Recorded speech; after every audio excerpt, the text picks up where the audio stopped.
Daremos continuidade ao nosso estudo sobre mais amor e menos medo. E para continuarmos o nosso raciocínio em cima desse assunto tão importante na nossa vida, falarei sobre as 3 concordâncias que nós devemos ter na nossa vida, né? Concordar com o mundo como ele é. Então, quando nós chegamos aqui, nós já deparamos com um mundo totalmente construído. E muitas vezes nós não nos conformamos com o mundo da forma que ele é. Então, concordar com o mundo do jeito que ele é nos facilita respeitar tudo o que o Criador fez. E aí a gente toma uma força muito grande. Isso é uma das concordâncias, né? Hoje eu vou falar com vocês sobre as 3 concordâncias e também sobre os nossos medos. Então é uma forma interessante de iniciar, falar sobre dessa concordância, de concordar com o mundo do jeito que ele é.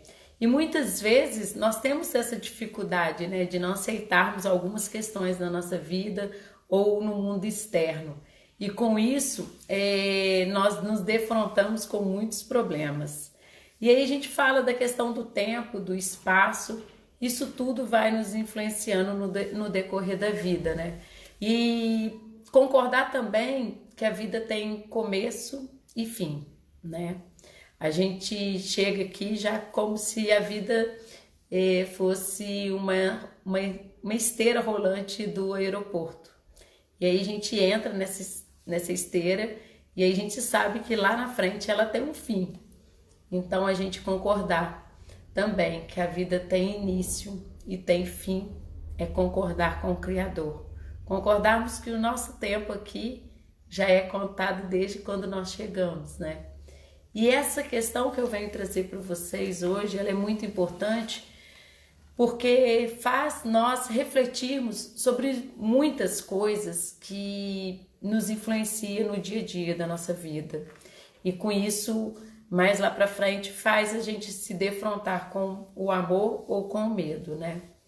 E muito interessante também nessa questão do amor e do medo, Bert Hellinger faz uma observação, né? Eu sempre falo que o amor não é o ódio, que é o oposto do amor, né? É o medo.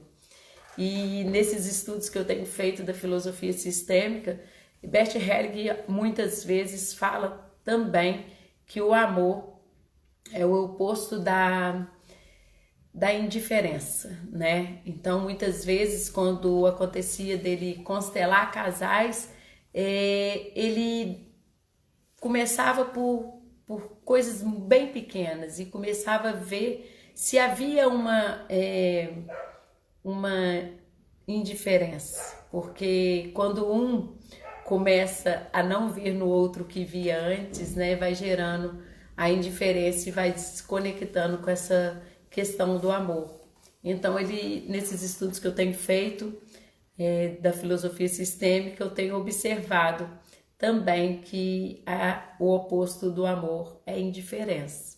E é bom a gente ficar atento a isso, né? Porque a não correspondência tem a ver com essa indiferença, né? Que muitas vezes nós acreditamos que o outro não nos ama porque nós percebemos essa indiferença em relação a nós. Então, em questão de relacionamento, nós podemos olhar o oposto do amor como a indiferença. E aí, decorrente dessas concordâncias, né, nós vamos observar também que do mesmo jeito que a vida tem começo e fim, né, a gente não precisa falar propriamente da morte, porque nós gastamos muito pouco tempo na nossa vida falando da morte, né? E perdemos muito tempo na nossa vida falando das coisas que poderiam ser, que a gente queria, né? E se lamentando. Então, a morte em si, ela não é tão significativa para o ser humano, né? A morte em si, porque nós não gastamos muito tempo com ela, nós gastamos tempo com coisas que não faz sentido, que é o se lamentar, não ser grato por essa vida que chegou. E aí a gente vai vendo as questões entre essa vida que inicia ao nascimento e cessa ao final, quando nós morremos, né? E Bert Hellinger não faz muitas menções no antes nem depois, porque só a vida já é muito, né? Então, a gente não ouve em livro nenhum, a gente não tem registro de nenhum assunto relacionado ao antes e depois, porque só o aqui já é muito, né? Só o aqui já é o bastante para a gente prender a nossa atenção e muitas vezes nós deixamos escapulir. Muitas vezes essa esteira rolante que vai passando, que nós subimos nela, ela passa tão rápido que a gente perdeu muito tempo. Então o que vale é nós subirmos nessa esteira e estarmos a todo momento ligados e bem presentes no que a gente está realizando aqui.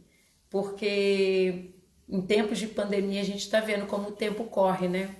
E tem voado, o tempo tem voado. E aí a gente vê, já passou o dia, e aí já passou a semana, e já passou o mês, e já está quase no final do ano daqui a pouco, né? Porque nós já estamos no meio de agosto indo para setembro. Então, é muito séria essa questão do tempo. Por isso que quando eu falo do tempo, a gente tem que ter atenção. Porque ele é muito rápido, ele passa muito rápido, assim como a esteira no aeroporto. A esteira rolante que nos leva de um lado para o outro, ela vai muito rápido. E outra questão também que é bom a gente atentar é que os nossos desejos não vão ser satisfeitos, né? Então, é ilusão a gente acreditar que todos os nossos desejos serão satisfeitos. Então, até aquela pessoa que tem tudo que ela poderia ter, ela sempre está em busca de algo. Essa insatisfação, nessa questão de satisfação mesmo do que a gente quer para a nossa vida, ela é incessante, né? O ser humano sempre está aqui olhando lá. Então, isso gera uma questão de insatisfação e, ao mesmo tempo, a gente não conseguir ter em mente que os nossos desejos serão realizados. No entanto, as pessoas fazem apostas na loteria, as pessoas almejam que o ano que vem vai ser melhor, as pessoas almejam sempre o lá e não aqui. Então, está em concordância também que os nossos desejos não serão realizados, está em consonância com algo muito difícil para nós, né? Essa cláusula da concordância, da gente concordar que os nossos desejos não serão todos atendidos. Não por incapacidade nossa ou por falta de merecimento, tá, gente? É porque a gente vive nessa incessante busca e também existe algo que faz a gente ter uma pequena liberdade. Então, a gente não é totalmente livre, porque até a questão de não ser contemplado todos os nossos desejos tem a ver com a condição do ser humano buscar um progresso, né? Uma mudança, porque ele estando sempre no mesmo posicionamento, ele vai estagnar. Então, também os nossos desejos não serão todos satisfeitos, né? Porque o universo é composto de muitas forças, né? E forças principalmente opostas, né? Ao mesmo tempo a gente vê o fogo, vê a água, né?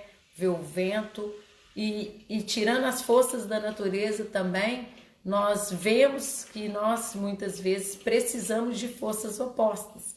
Às vezes, diante de uma dificuldade, nós criamos força para mudar a nossa realidade. Às vezes, a gente estar muito parado faz com que nós busquemos o movimento. Então, essas forças opostas, elas estão presentes em todos os nossos movimentos da vida, né? Então, também é uma das concordâncias. E quando a gente pensa em questão de concordância, né? A gente pensa também na questão da direção desse equilíbrio, da direção desse equilíbrio. Como buscar forças para nos equilibrar, porque hoje a situação que nós nos encontramos aqui na Terra, as pessoas buscam a tão desejada paz, né? A tão desejada paz. E o que é paz para o ser humano? Quando a gente nos confronta com várias situações no cotidiano. Essa paz é o equilíbrio, né? Interno. Porque hoje a gente percebe que tudo que nós desejamos tem aplicativo no celular, né?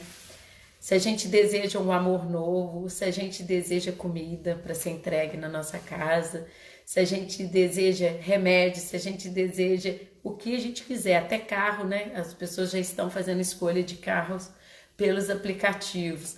Então, esse fora, né? Nesse mundo fora, nós começamos a perceber que o tanto fora de escolher as coisas desse jeito e satisfazer essas forças faz com que nós tenhamos algo dentro que nos falte. E aí, com isso, a indústria farmacêutica que lidera todos os ramos de maior economia, né, de maior prosperidade, porque as pessoas criam uma ansiedade, que às vezes não tem um aplicativo para tudo que ela está procurando. Então, ela começa a buscar algo fora, incessantemente, para preencher algo que falta dentro, né? Então eu costumo falar que todo excesso, né, ele sinaliza uma falta. Então o que nos falta muitas vezes que a gente fica buscando fora? Então esse mundo muito rápido, né, esse mundo muito dinâmico faz com que nós atentamos para algo fora, né? E sejamos atendidos pelas coisas externas, mas muitas vezes nos faltam as coisas dentro. E essa conexão vem justamente com esse equilíbrio. O que eu preciso olhar para as minhas questões para eu poder fazer uma vida mais leve, para eu ter uma vida mais leve? Porque eu gosto muito do Ricardo Mendes, que é um constelador, que ele fala que a nossa liberdade, nós temos uma pequena liberdade, né? Porque nós estamos vinculados a vários destinos que são dos nossos ancestrais. Então, para trás existem mais pessoas do que hoje no presente. E a gente ter ciência disso, a gente começa a respeitar o hoje, né? Da gente não ficar pirracento diante da vida, da gente ser grato e da gente olhar para a nossa vida com profundo conhecimento de causa, né? Porque quando a gente tem esses conhecimentos sistêmicos, nós ficamos mais alienados, não. Eu acredito que nós ficamos mais resignados, né? Nós começamos a olhar para algo de uma forma diferente. Quem começa a ter contato com os conhecimentos sistêmicos começa a enxergar com um outro óculos, né?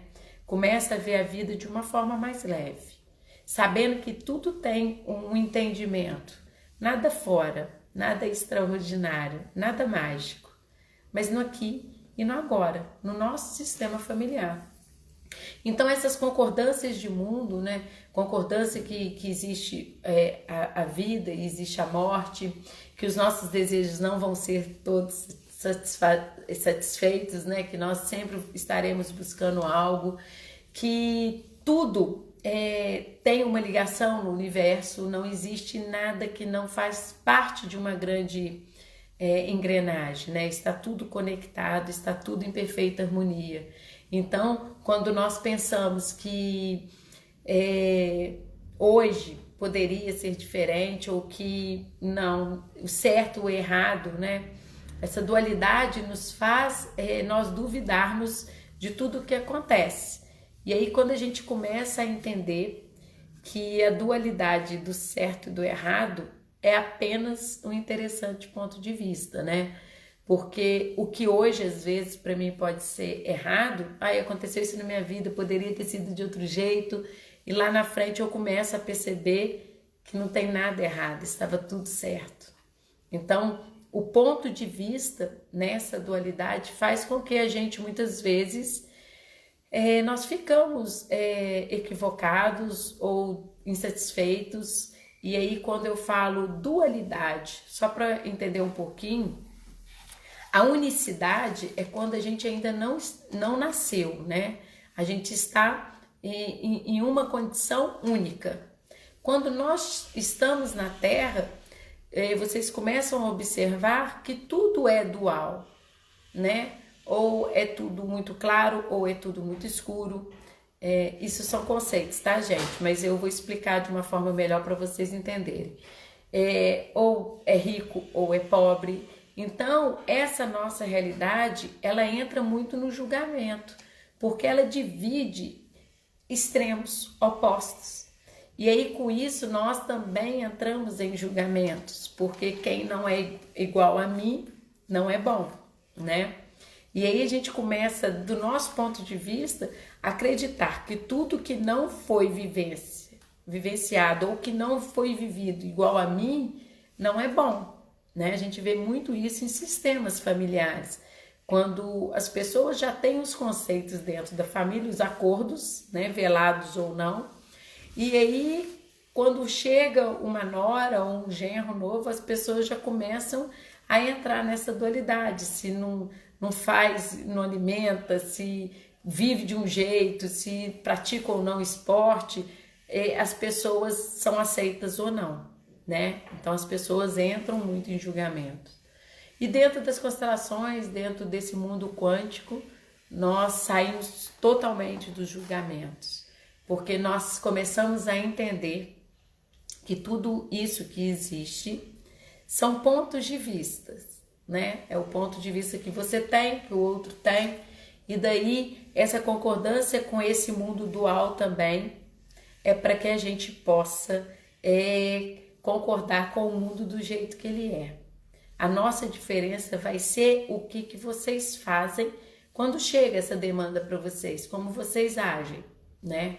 Então, a partir do momento que a gente tem consciência que existem regras ou concordâncias que nós desconhecemos nesse mundo, né? Concordar com o jeito que o outro é, né? Que muitas vezes a gente quer que os outros sejam do nosso jeito, né? Quando eu falo do ponto de vista e do julgamento, é isso.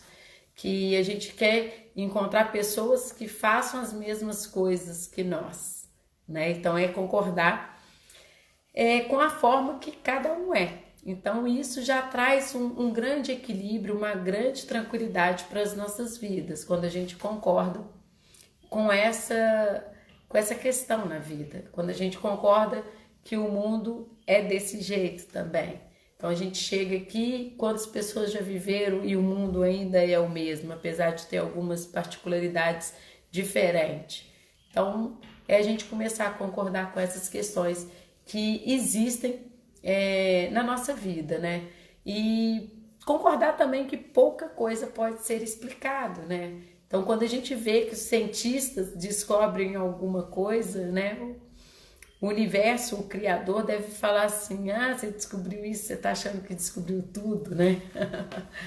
Deve fazer até olhar, né? Se fosse personificar o universo ou o Criador, olhar e falar assim, tá, você descobriu essa coisinha aí, né? Mas tem muitas coisas que vocês ainda têm que descobrir. Então, a gente ainda está no momento que nós temos que descobrir não as coisas do mundo. Nós temos que descobrir as coisas que facilitam a vida no mundo, para haver menos desigualdade, menos fome. Não adianta o homem buscar tantas coisas para explicar fenômenos, sendo que muitas pessoas morrem de fome. Então, a gente começa a perceber que para o universo, para o Criador, as descobertas dos cientistas fazem com que facilite a nossa vida, mas elas não são as coisas mais importantes que o Criador, que o universo quer que nós atentamos, né? A nossa atenção não deve ficar em diminuir a desigualdade, né?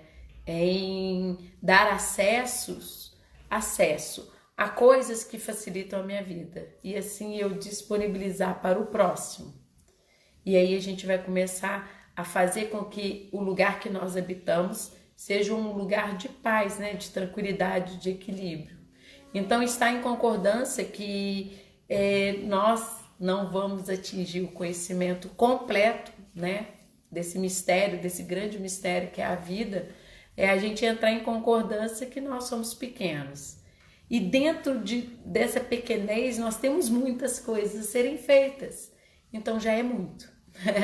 Então, dentro da nossa pequenez, das nossas possibilidades, nós devemos atentar que isso já é muito para nós. E aí a gente fica buscando se tem água nos planetas, como que é a vida lá fora. Então, assim, para quê, né? Se dentro de nós temos tantas questões que a gente ainda não consegue olhar. Então, quando a gente vem falar sobre esse tema, o amor e o medo, a gente vem justamente pontuar o que são essas forças que habitam essa dualidade, né, que está na Terra, entre que o bem e o mal, os opostos, eles são apenas pontos de vista. E aí, quando a gente começa a reconhecer essa força, né, que são senhores, né, gente? São senhores mesmo de força que nos guia, o amor e o medo. E aí, hoje eu vou pontuar para vocês que nunca estamos, né, quando a gente fala desse jogo do amor e do medo, nós não somos tão livres para jogarmos esse jogo das escolhas, né? Que a gente tem dentro de nós, por amor, muitas escolhas que foram escolhas dos nossos ancestrais ou algo que foi excluído. Então nós não somos tão livres para jogar esse jogo. Esse jogo ele tem um limite, né? Eu costumo falar que é uma pequena liberdade, né? E aí dentro desse jogo nós ficamos dançando entre um senhor, que é o amor, e entre o outro senhor, que é o medo. E aí hoje eu vou falar com vocês que quando nós passamos da unidade, que é antes do nascimento, e passamos para a dualidade, nós começamos a olhar para questões que nos tiram sossego, né? Que antes, né, quando a gente parte do pressuposto que essa realidade nossa é dual, nós começamos a viver conflitos. Porque tudo tem os pontos de vistas, né? Tudo tem o seu lado que nós julgamos bom e o que nós julgamos que não é favorável para nós, o mal. E aí ficamos nessas difíceis escolhas, né? Em um momento muito difícil para a gente decidir. Porque se vocês pararem, gente, para observar, a nossa vida todinha ela é pautada em escolhas, né? Hoje vocês acordam e ficam pensando, o que eu vou fazer hoje? Aí fica entre uma coisa e outra. Eu vou fazer isso, entre uma coisa e outra. Sempre a gente tem que tomar decisão entre uma coisa e outra, né? E aí quando a gente começa a perceber que também dentro dessa dualidade nós podemos criar a nossa realidade, né?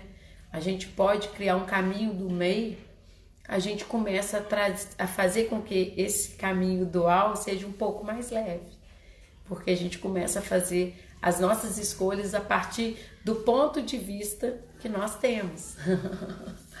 E aí essa imagem do bem e do mal, eu não sei vocês, mas me remete àquela imagem do yin e do yang, sabe? É como se fosse uma esfera em que há uma divisão do preto e do branco. E no branco tem um pouco do preto e no preto tem um pouco do branco, né? É uma simbologia de forças, né? Que dentro da parte branca que nós possamos imaginar que é o bem, né? Que nós associamos tudo que é claro é do bem, né? É bom. E aí dentro dessa parte branca nós visualizamos uma rodelinha preta. Isso é para poder mostrar as forças opostas do universo, né? Que tudo está em contração e expansão. Quando a gente observa a nossa vida, tem momentos que nós estamos contraídos e tem momentos que nós estamos em expansão. Tem momentos, como a vida é feita de ciclos, nós estamos contraindo e expandindo, contraindo e expandindo. Se a gente olhar atentamente para os órgãos do nosso corpo, contraindo e expandindo. E aí a gente começa a observar que nessa formação de contração e expansão tem um arquétipo, né, de mãe e de pai, né? Se a gente pensar na contração como a mãe, né? A mãe quer trazer a gente para dentro de casa, cuidar, amor, né? Ficar ali fechadinho, trancadinho. E aí a gente pensa na expansão. Na expansão é o pai, é aquele que fala para fazer e acontecer. E aí, olha como que é perfeito essa dualidade da contração e da expansão. Faz com que a gente, no momento, a mãe cuida, a gente percebe o cuidado e o pai manda para fora. Não que o pai não goste o tanto que a mãe goste, mas expande, contrai, expande. Então essa força de contração e expansão, ela existe em todos os lugares que nós possamos imaginar no universo. São duas forças poderosíssimas que a gente começa a associar em forças opostas, que faz com que nós observamos, né? Às vezes é um momento nosso de contração para depois acolá nós nos expandirmos. E toda força criadora é nesse formato, né? Nem tudo, essa imagem do yin e do yang é para mostrar justamente que nem tudo é ruim, né? E que nem tudo é bom, né? É uma imagem muito real, que também para poder existir uma força tem que existir a outra força, porque a gente só sabe as coisas que são boas para nós porque nós já tivemos conhecimento do que a gente não gosta. Se a gente não tivesse um parâmetro do que é dia e noite, né? Por exemplo, se fosse só dia, a gente não saberia que existe a noite.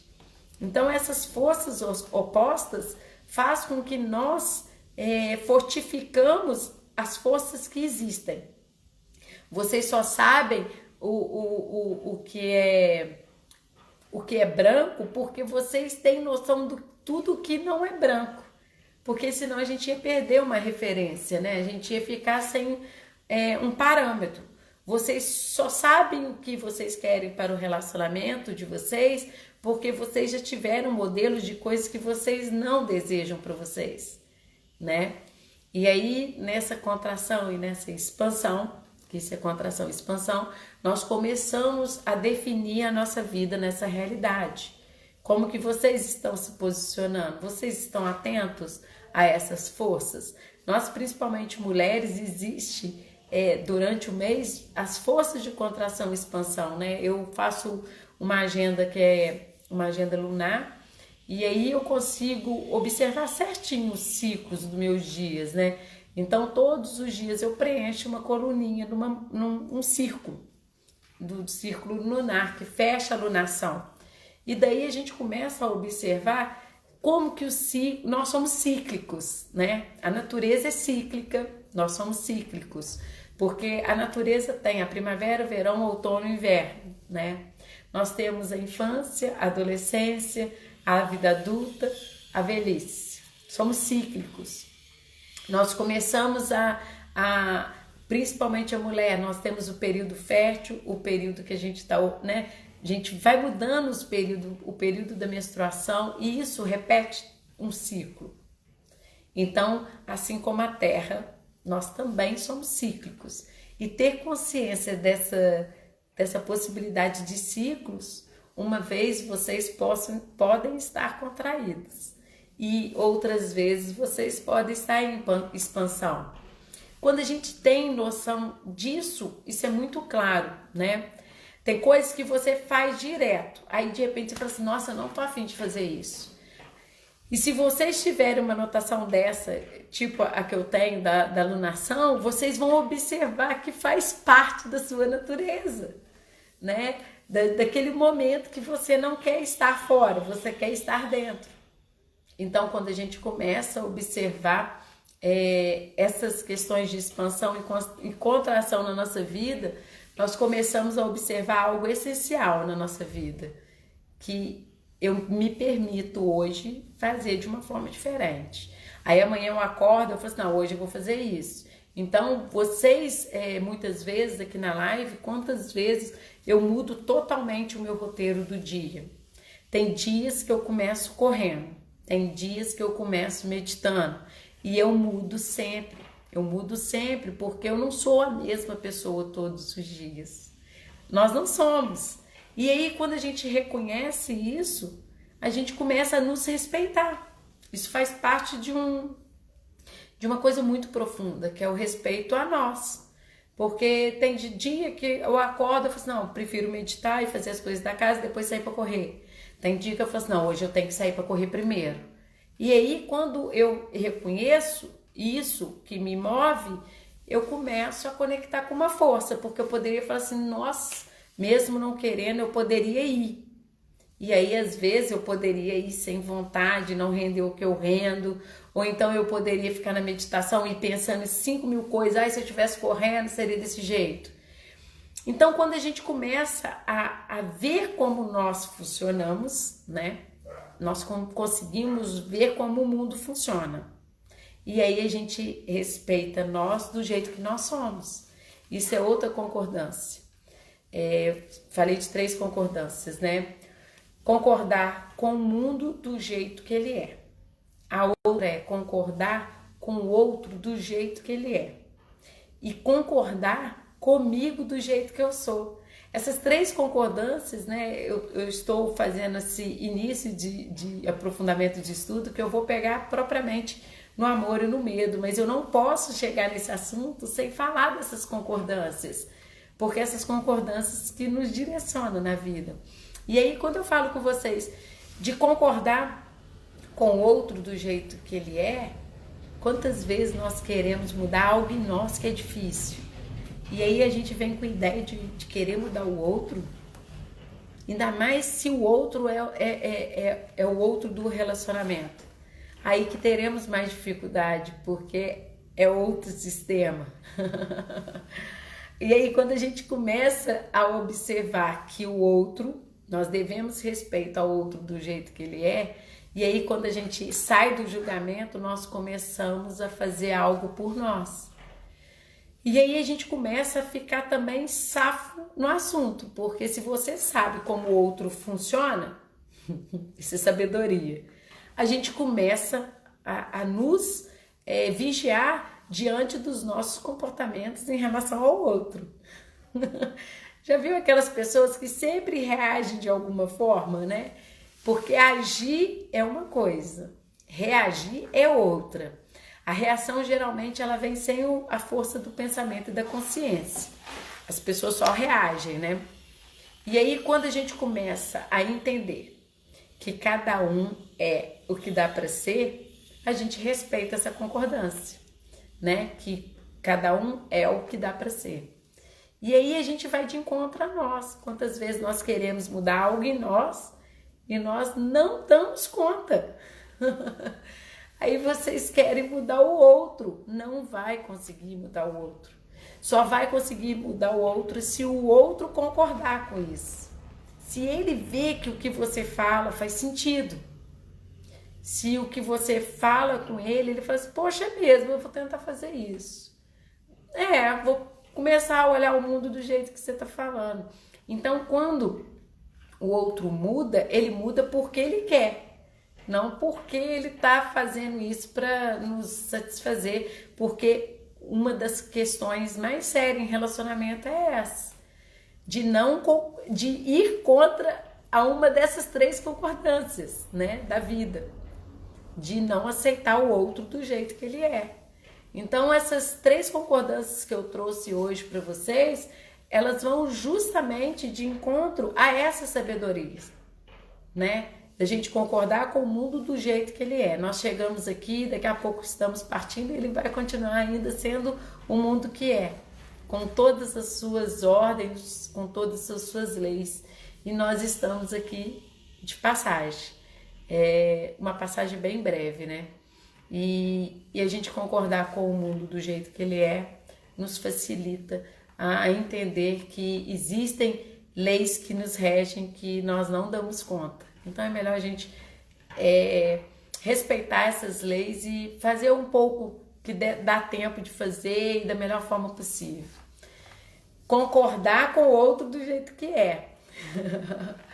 Porque o tempo todo nós, principalmente eu como terapeuta, Muitas pessoas falam assim, fulano que tinha que estar aqui, eu estou fazendo isso por causa do meu marido. Não, a gente tem que fazer as coisas por conta de nós, né? O incômodo está em nós, né? Muitas vezes, se vocês perguntarem as pessoas que vocês acham que elas estão te incomodando, e se vocês perguntarem para ela o que ela está incomodada, ela vai falar que é nada. Aí vocês que vão ficar assim, Jesus do céu, isso me incomoda tanto, por que essa pessoa não se incomoda? Né? Semana passada eu constelei uma pessoa e ela, depois que ela olhou todas as questões, ela quis dar uma olhada na obesidade dela. E ela falou, eu vim por mim, porque muitas vezes minha mãe principalmente falava que eu tinha que olhar para a obesidade, mas não me incomodava. Agora está me incomodando. Então, assim, às vezes o incômodo está em você e na pessoa não está, né? Então, agora que a pessoa está tendo dificuldade de movimentar, né? Está sentindo falta de ar, teve que tomar remédio de pressão, ela quer olhar para isso, já começou a fazer exercício físico e olhar alimentação, mas até virar um incômodo, que do contrário estava bom, né? Então, nós devemos concordar com as pessoas do jeito que elas são, porque quando a gente fica nesse embate, nós estamos perdendo o nosso tempo, e o tempo está passando.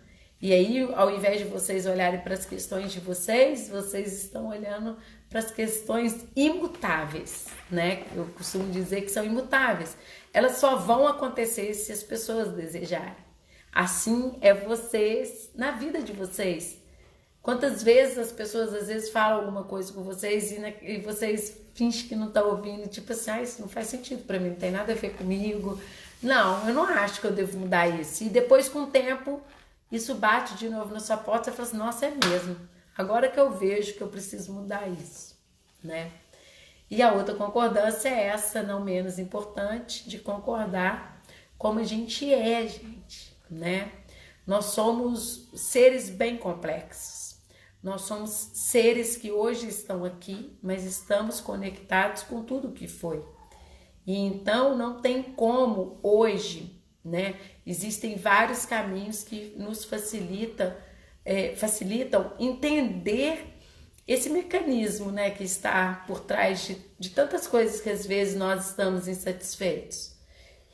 E justamente porque existe a inconsciência, né? A inconsciência, eu costumo dizer que não é aquela questão que a pessoa está inconsciente, desmaiada, né? A inconsciência no sentido que se existe um momento presente da consciência, existem questões que estão tão bem guardadas por algum motivo que eu não as consigo acessar hoje.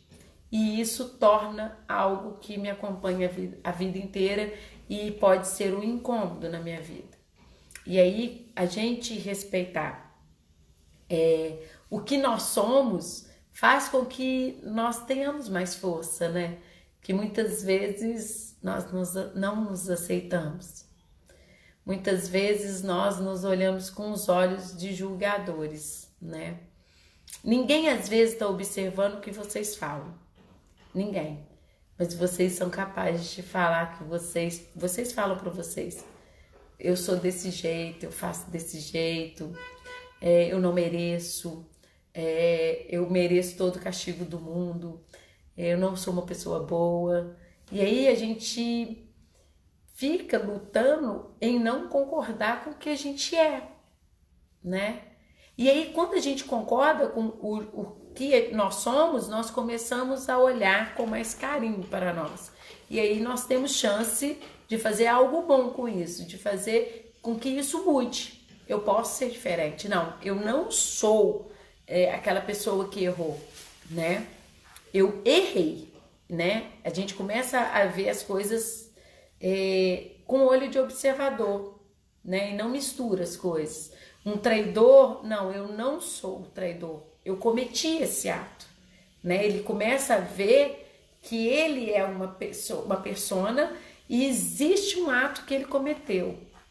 Então, quando a gente desvincula de quem faz, de o que é feito, nós conseguimos um pouco de liberdade, porque nós não nos castigamos, né? Não nos julgamos tanto, porque o maior julgamento não são dos outros, né? O maior julgamento é nosso mesmo, é nós conosco mesmo, com as nossas dificuldades. Então, tem coisas, às vezes você arruma e tudo, ninguém tá vendo, e você fala assim, ai, não gostei daquela maquiagem, não gostei daquele vestido, e tá tudo perfeito para os outros, mas vocês acostumarem a olhar com um olho bem crítico para vocês. E aí, quem nos condena geralmente somos nós mesmos, né? E aí, quais são esses grandes medos que nos acompanham, né, durante a vida? Nós temos vários medos, né?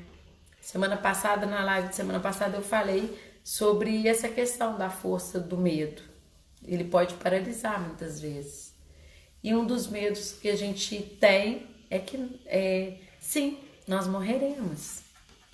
Esse medo existe intrínseco na vida de todas as pessoas, né?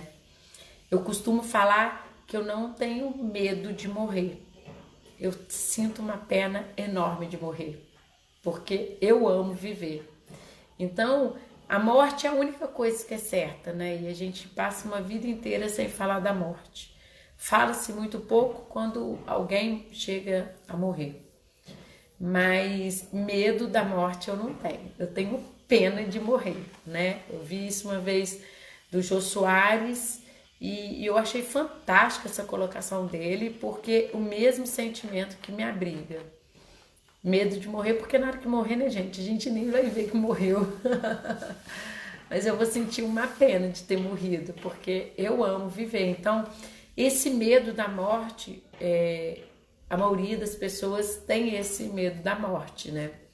Esse medo anda juntamente com a vida, né? Mas aí, se a gente for tentar, muitas pessoas às vezes perdem muito medo olhando para a morte, deixam de viver. Então já estão mortas na vida, né? Porque elas se ocupam de algo que não existe. Porque é uma projeção da mente. Tudo que é projeção não existe. Então nós devemos olhar esses medos e acolher esses medos, né? Que se a gente tentar excluir esses medos, eles começam a ficar mais fortes na vida. E aí, como eu falei com vocês, que essas forças duais atuam na nossa vida, nós precisamos do medo para poder nós sabermos o que é amor. Então, quando nós incluímos esse medo da morte, nós aproveitamos melhor a vida, né? Porque a gente sabe que é um sopro, né? E a esteira rolante do aeroporto está passando. E aí, chegou do outro lado, do finalzinho lá da esteira do aeroporto, acabou a esteira. Acabou a vida. E aí a gente ficou preso com medo de morrer uma vida toda, né? Que tem gente que tem medo de morrer e são as pessoas que ficam mais tempo na vida. Ou então que ficam menos tempo na vida, né? Com tanto medo, às vezes até antecipa isso, atrai isso, né? E que a gente também tem o conhecimento que um dos medos que nós temos é de não sermos unanimidade, né? Nós temos esse medo. Só que o que eu tenho para falar com vocês que isso permeia a nossa vida e nós não vamos ser unanimidade. Sempre vai ter alguma questão nossa que não vamos agradar todo mundo, né?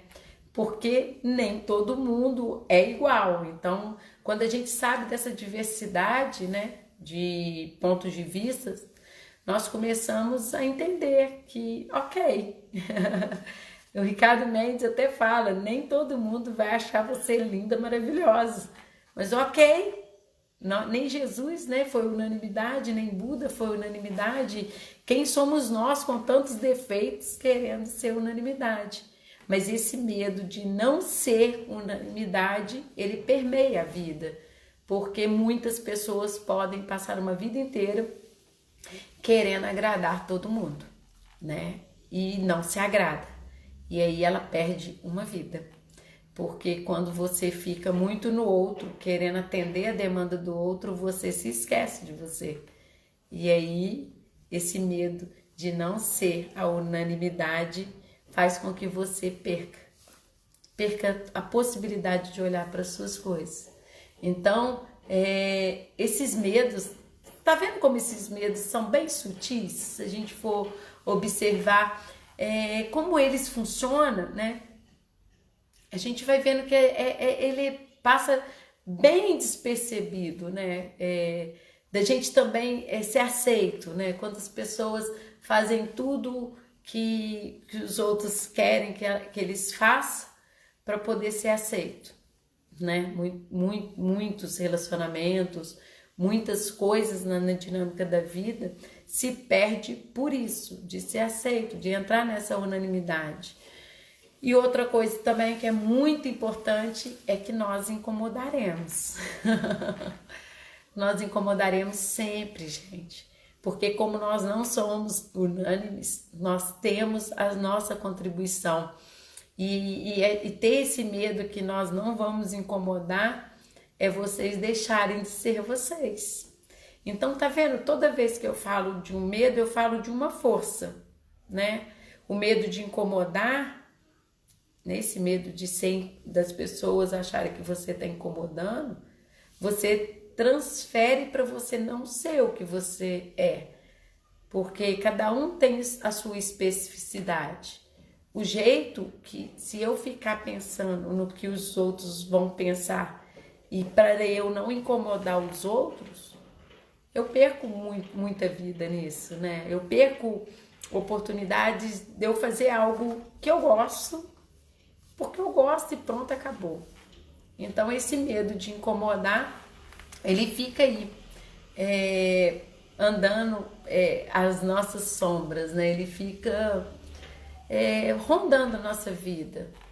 E aí quando a gente conecta com essa energia nossa, nós começamos a perceber que quando nós vivemos para nós, todo o resto é resto, né? E quem vive de resto? Quem vive de resto? Ninguém vive de resto. Então nós devemos conectar com isso. Até emociona. Porque quantas vidas se perdem em querer ser unanimidade, em querer não incomodar, né? Nós incomodaremos sempre, ainda mais que cada um tem um ponto de vista. E quantas vezes forem necessário, vocês devem incomodar. Porque aí, no momento que vocês estão gerando esse incômodo no outro, que seja um incômodo sem ser agressivo, né, gente? Eu falo de um incômodo das suas verdades. Quantas pessoas na humanidade já incomodaram? E quantas diferenças eles fizeram na nossa vida hoje, né? Se a gente for pensar principalmente cientistas, né? Esses grandes sábios da humanidade, eles eram conhecidos como loucos, como pessoas que incomodavam, né?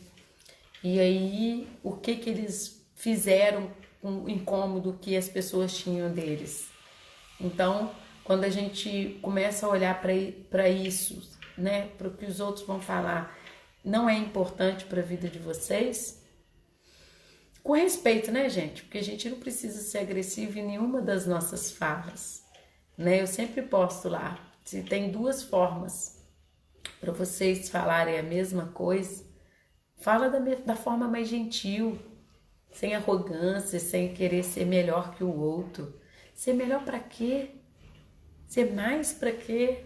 Né? A gente chega a um ponto da vida, graças a Deus, eu tô buscando essa lucidez. Eu não quero ser melhor que ninguém. Eu quero ser melhor do que eu era. Nossa! E essa busca, assim, todos os dias eu faço na minha vida, porque são muitas lutas, né? Se a gente observar as nossas lutas, elas já são grandes lutas. E aí, para que eu vou querer luta com alguém, né? Quem começa esse caminho de consciência não quer guerra com ninguém. E muitas vezes o jeito que nós agimos faz com que o outro se repare, né? Quando a gente estar sempre no momento presente de consciência, e quando alguém vem com agressividade ou do jeito que dá para ele ser, né? Que quando a gente entende isso, que cada um só é o que dá para ser, a gente começa a entender que a pessoa não consegue ser diferente, mas você é capaz de ser diferente, né? A gente é capaz de ser diferente. Quando a gente acessa informações que nos facilitam o caminho, a gente não ser diferente diante das situações é a gente ser ingrato a tudo que nós recebemos. Porque, vou ser muito sincera, quantas coisas que eu já recebi nessa vida de conhecimento, e aí isso facilitou o meu entendimento diante da vida. E eu querer que o outro, que não recebeu o que eu recebi, ele seja igual a mim, que ele reaja do jeito que eu reajo. E aí a gente começa a ver que existe uma disparidade.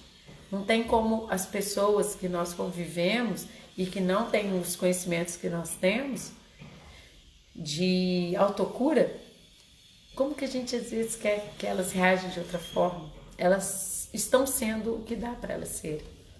Só que com o nosso jeito nós somos capazes de mudar o mundo, né?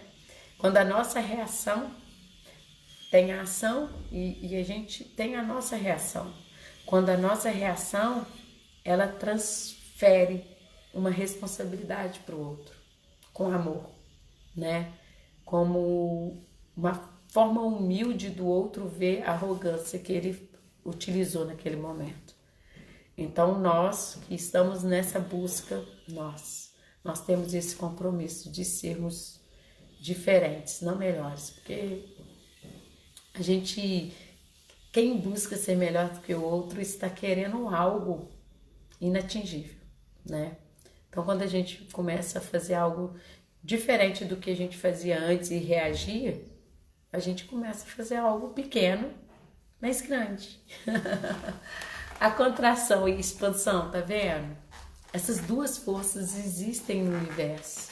Que ao mesmo tempo que eu recuo diante de uma reação, eu depois expando, porque eu consigo ser mais forte. Então essas duas forças, elas vão nos guiando aí pela vida. Outro medo que nós temos é de sermos julgados. É o que mais nós somos, né? Quantas vezes vocês deixaram de fazer algo por causa do julgamento? Quantas vezes vocês deixaram de assumir algo que vocês gostavam porque as pessoas poderiam falar: uai, mas ela fazia isso, por que agora ela está fazendo aquilo, né? Quantas vezes nós deixamos de ser nós para sermos os outros e com medo do julgamento? Julgados, nós todos seremos julgados, né? E aí quando a gente entende que o julgamento é uma declaração do que a pessoa é, nossa, fica bom, não fica? Eu acho que fica bom. Quando eu falo que fulano é fofoqueiro, né? Quem é fofoqueiro sou eu, porque eu consigo cheirar a fofoca no outro, né? E aí, isso é muito interessante. E tem um ditado também, um amigo meu sempre falava, né? Uma mexerica cheira outra. Eu só consigo identificar o que tem no outro porque existe dentro de mim. Eu tenho muita facilidade de ver coisas boas nas pessoas, porque o tempo todo eu me exercito para ver algo bom em mim, né? Então a gente que exercita o lado positivo das coisas, nós começamos a conectar com essa energia. E aí a gente não vê as coisas negativas ou que no nosso ponto de vista é ruim. A gente começa também a ver a grandeza do outro, né? Nossa, como que aquela pessoa faz isso bem feito? Eu tenho muita facilidade em elogiar. Eu sou capaz de ver alguma coisa no meu Instagram e já mandar um áudio, que eu gosto de áudio. De dar os parabéns para a pessoa, de incentivar, porque é mais fácil a pessoa às vezes encontrar gente que fala assim: nossa, não gostei do que você postou. Critica, né? E aí quando vocês verem que que existem esses tipos de pessoas, elas estão falando na verdade delas. E aí, esse medo de ser julgado é um medo que vocês não controlam, né? A força exterior do julgamento, mas vocês podem se controlar a forma que vocês reagem a esse julgamento. Se vocês utilizarem o que eu utilizo, vai ser fácil para vocês. Se vocês, todas as vezes que alguém falar algo de vocês, você fala assim, nossa, interessante seu ponto de vista. Ou então se calar, entende? Porque, na verdade, esse julgamento está falando muito mais da pessoa do que de você mesmo. Que tem um ditado muito antigo, né, que fala, a boca fala do que o coração tá cheio. Se a pessoa só fala coisas ruins em detrimento a você, infelizmente é o que ela tem, né? Eu costumo dizer, eu gosto dessa imagem. A Carmen Miranda, ela fez sucesso primeiro fora do Brasil, né? Ela fez sucesso primeiro nos Estados Unidos, né? E aí quando ela veio, na primeira vez que ela voltou, que ela estava muito rica e tinha feito muito sucesso, né? Eu sei dessas histórias da Carmen Miranda porque meu tio é um dos maiores, se não for o maior, colecionador de Carmen Miranda, tá, gente? Então, assim, a minha vida inteira eu ouvi histórias da Carmen Miranda. E aí, uma das histórias dela, assim, que é muito forte para mim, que para mim faz muito sentido, é essa que eu vou contar. Carmen Miranda tinha chegado ao Brasil de uma temporada muito grande lá, ela estava muito rica. E aí ela estava num camarim super luxuoso para poder fazer o show dela. E ela recebeu uma caixa, né? Que antigamente eram muito essas caixas de madeira, né? Com os laçarotes. E ela recebeu uma caixa dessa, muito bonita, no camarim. E na hora que ela abriu, havia bosta dentro da caixa de presente. E aí ela já desconfiava de quem tinha mandado para ela essa caixa, que não era um presente, né? Uma caixa bem desagradável. E aí ela manda pegar a caixa mais maravilhosa, com os bombons mais caros da época, e uma braçada assim de rosas vermelhas, e coloca um cartãozinho escrito, né? E aí no cartãozinho, nossa, até encheu o olho d'água. No cartãozinho ela escreve assim pra pessoa: cada um só dá o que tem. Nossa! Então, assim, o que aquela pessoa tinha para dar para ela era bosta, né? E o que ela tinha para dar para essa pessoa eram os bombons mais caros e finos da época e uma abraçada maravilhosa de botão de rosa. Então, quando nós entendemos essa passagem da Carmen Miranda, nós começamos a entender que cada um só dá o que tem. E aí a nossa vida fica muito leve. E aí, diante da reação do outro, nós começamos a entender que essa pessoa só é capaz de dar isso. E aí fica leve, não fica? Eu acho maravilhosa esse ensinamento dessa passagem da Carmen Miranda aqui no Brasil, porque ela era uma pessoa que foi muito julgada. Então, desses medos que eu estou falando hoje, muitos ela não deu confiança. Então, esse medo do julgamento pode nos paralisar, porque a pessoa que vive com esse medo de ser julgada, ela não faz nada, né? O tempo todo essa pessoa fica vivendo pela metade, com medo do que os outros vão falar. E aí a gente perde tempo, né? E outra coisa também, outra coisa que nós temos também medo é de sofrermos, né? Quando a gente tem filhos, nós observamos isso, quantas coisas que nós pais tentamos aliviar para os nossos filhos não sofrerem. Mas nós sabemos que essa realidade, pelas causas e consequências, ainda mais que nós não somos tão livres, né? Que existem um clã, muitos ancestrais atrás, nós começamos a entender que esse medo também a gente não consegue controlar, né? A gente tem que saber lidar com ele, que nós sofreremos. Então, diante de todos esses medos que eu falei hoje com vocês, eu trouxe essa reflexão para vocês entenderem que quando nós reconhecemos os medos que nós temos, nós somos capazes de sermos mais fortes. E aí conectamos com essa energia da gente poder ser a gente. Então, obrigada por tudo, gratidão por vocês e até a próxima.